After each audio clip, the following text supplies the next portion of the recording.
15 years of marriage, 2 kids, a dream home in Albany. But every time I look at my wife, I feel it. That lingering anticipation, like she's waiting for the right moment to devour me. This isn't just a story about love and chance meetings. It's about the night I met her in Chicago, a night I should have walked away. I didn't know it then, but my life would never be the same. Imagine being trapped, unable to move, feeling the weight of 1,000 unseen hands pinning you down, 1,000 teeth grazing your neck, and realizing it's your wife. Tonight on Hauntrum, we unravel a chilling tale of love, dread, and the unknown. What began as a harmless drink at a hotel bar turned into an encounter that's haunted a man for years. We'll take you through every moment, from the charm of a stranger to the unsettling truth he discovered that night. And as always, we'll dig deeper, uncovering the signs he missed and the secrets she still keeps. But beware, this isn't your typical love story. To truly immerse you in this eerie tale, we're going beyond the surface. We'll analyze every chilling detail, the subtle hints of her otherworldly nature, the mental battle between desire and dread, and the terrifying realization of what she truly is. By the end, you won't just hear the story, you'll feel it. The next time someone looks at you with anticipation, you might wonder, are they hungry? For love? Or something more sinister? My wife in Chicago. I met my wife at a hotel bar in Chicago. It was the first time my work had sent me so far from home, and my first time entirely on my own. I like what I do. I think I'm good at it. Sometimes, though, this feeling comes over me and I realize I'm not anywhere near grown up enough for it. Like when I was a kid, and my parents left me in charge of my sister, and I slowly worked out that if something went wrong, it was all on me to fix it. I hate that feeling. I hate it like bad breath or a stomach bug, or the way my back gets worse every year. It wasn't on me yet, but I could feel the anxious tension run its fingers through my hair. So despite myself, I made my way downstairs in need of a distraction. To my credit, I found one. She was the only other person there. I lingered outside. I looked for anyone else. I couldn't shake this neurotic thought that the whole bar was hers, and that I'd be imposing by going inside. Still, it had been a long day. I wanted to forget that phone call I was going to have to make tomorrow morning. The one where I'd try and sound optimistic as I told my boss I'd made no progress, and cringe when he told me that was fine, and to do my best. Do your best is what you say when you expect someone to fail. That looming death sentence was enough to get me through the door. To my surprise, I took the seat next to her. When a man says he would do anything for a woman, what he normally means is that he'd fight a dragon or save her from terrorists, something like that. He doesn't mean the hard things, like remembering her sister's birthday or telling her that he sometimes feels inadequate, and that's why he doesn't like to go on nice dates. But when I looked over at her, caught her eyes on me as she toyed with her glass, I thought I really would have done anything for her, just for that moment. So I did.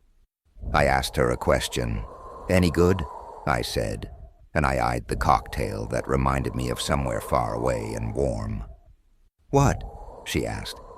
She looked at me like scenery out a car window on a long drive. "Your drink," I said again. "Is it any good?" "Oh, not really, no." "I think I'll have one then," I said. "I'd love something mediocre tonight." She raised an eyebrow at me. "And you're hoping that's the mood I'm in, too," she said. But before I could find it in me to be embarrassed, she gave me the ghost of a flirtatious smile.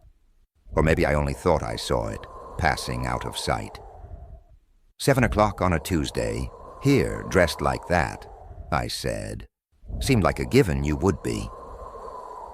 Then she really did smile at me, and when I took my drink and did my damnedest to look unimpressed by it, there was something in her eyes that made my heart hammer.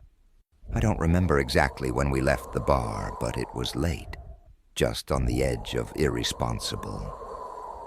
She held my hand and made it wet with the spilled cocktail she'd tried to wipe off the bar top. The look she gave me was an animal kind of hungry, and I realized I had found more than a distraction. We were in the lobby, drifting for a few long moments. It smelled like liquor and ozone. She was there in front of me, and I saw the whole cosmos in the lines and angles of her face for an instant. Then she was pulling me on, towards the elevator. Sometimes I catch her doing dishes or smiling while she sleeps, and my mind stops, and I'm there again. I asked what her room was. She told me this wasn't her hotel. My train of thought took that turn a bit too hard and wobbled. Its destination had been clear for the last hour, but now it was hazed, ambiguous. The wheels tried and failed to turn. I still wonder how things would have gone if I was sober, what I would have noticed. All I managed was, "Where are you staying then?" "With you," she said, and that was enough to remind me of why I was there and what I was doing. I was alone on this trip, no supervisor in the other bed, or even across the hall. I think that had been the whole point of sending me, actually, to see if I was one of the people who would lose it without a leash. I still wasn't sure. I wasn't even considering what they might say about my guest, only that there had been no one to stop me from making a mess of the place, and that I hoped we were too drunk for that to matter. I kept running through that mental checklist as she kissed me in the elevator. Things I would have done or should have done had I known where the night would end. Not consciously, mind. I was too concerned with how soft and warm she felt, and how much my lizard brain liked that. But that little voice in the back of my mind had its own priorities. Were the books put away? Had I organized my notes and slipped them beneath that special bathroom tile with the ward? Where was my gun? I didn't know. I didn't care. But that little part of me kept ticking away on layover, like it knew it would be needed, like it was important. When the elevator door opened, I had to pry her off me for fear of some poor custodian or late returning guest seeing her on the verge of consuming me. Even like that, I wasn't beyond embarrassment, thank God.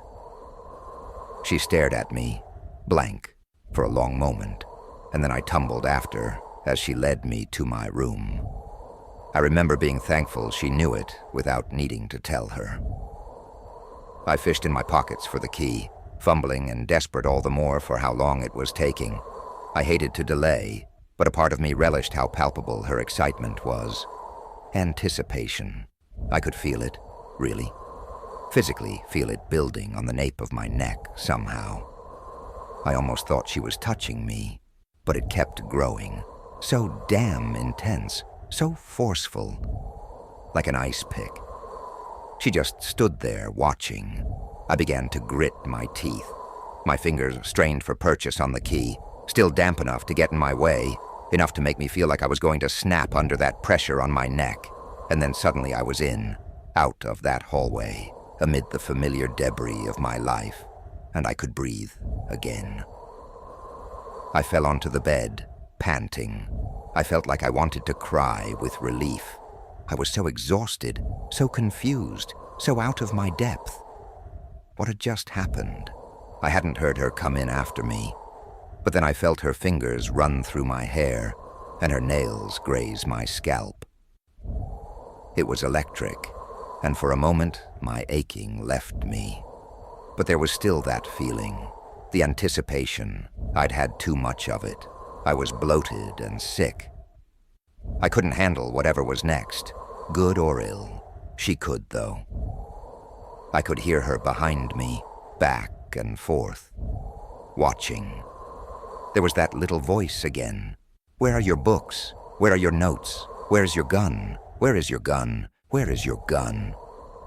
The room was silent, I lay there unmoving and forced myself to breathe. Do you ever wonder what it must feel like for mice that are caught in those glue traps? I do. All the time, I was the mouse. I'd been lured in by the scent of something I thought I liked, and now I lay there, trapped, able to do nothing but shit and scream and gnaw at my limbs until I was crushed under a boot and tossed in a bag. I could feel her lining up, checking her aim, making sure I was where she wanted. The anticipation, every millisecond was a lifetime, drawing on and on and on, and I couldn't even bring myself to look, to see what ungodly fate awaited me. Then I knew. I understood. It wasn't a raised boot. It was a poised fork. I could feel its teeth on my neck, skewering me. She was excited about this. She was just as excited as I had been, 1,000 times more. She was hungry. She was so fucking hungry because she had come such a long way, made such a long fucking drive just to come here and sow this, to eat me, to drop me into her mouth and splinter my femurs between her teeth and burst my organs like ravioli. Not scenery out the window, I was a pit stop.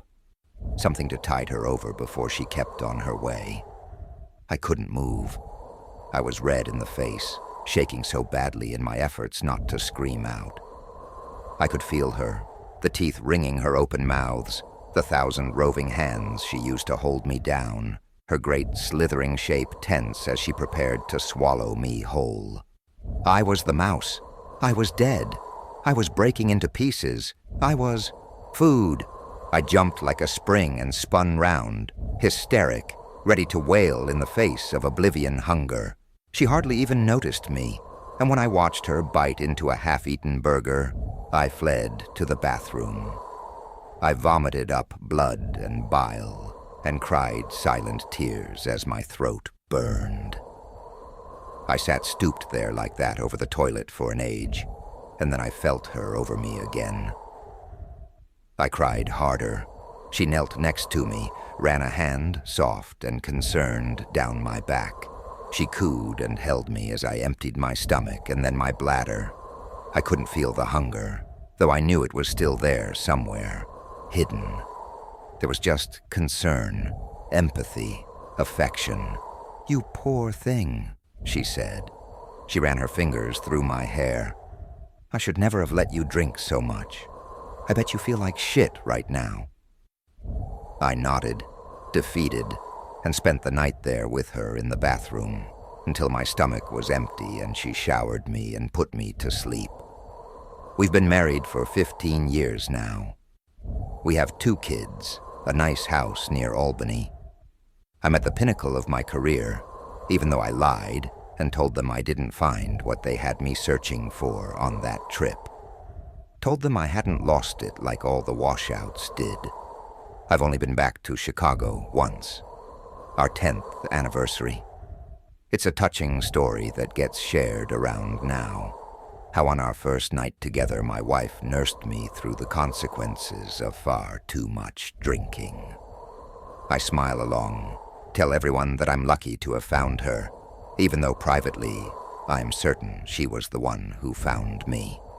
She loves it when I cook for her, and I love that she enjoys my food so much. If I ever retire, I would open a restaurant. That's what I go on about when I do drink now, being a restaurateur. It's a good distraction from work and the rest of it. When I go a bit overboard, she's always there for me, just like she was the first time. Even if there are too many hands rubbing my back, too many mouths to speak soothing words, I still love her for it. I know she loves me too. Whenever she sees me, I can always feel the anticipation. They say love is blind, but in my case, I wish I'd never opened my eyes. So tell me, would you stay with someone knowing they're always hungry for you? Let me know in the comments. And remember, here on Hauntrum, the scariest stories are the ones that feel real. Thanks for sticking around till the end. I hope you enjoyed these horrifying Reddit stories as much as I enjoyed sharing them with you. If you did, please give this video a thumbs up. It really helps the channel grow. Also, if you haven't already, make sure to subscribe and turn on notifications so you won't miss any future uploads. Let me know in the comments which story gave you the chills, or share your own spooky experiences. I'd love to hear them. That's all for today. Stay safe, stay curious, and I'll see you in the next video. Take care.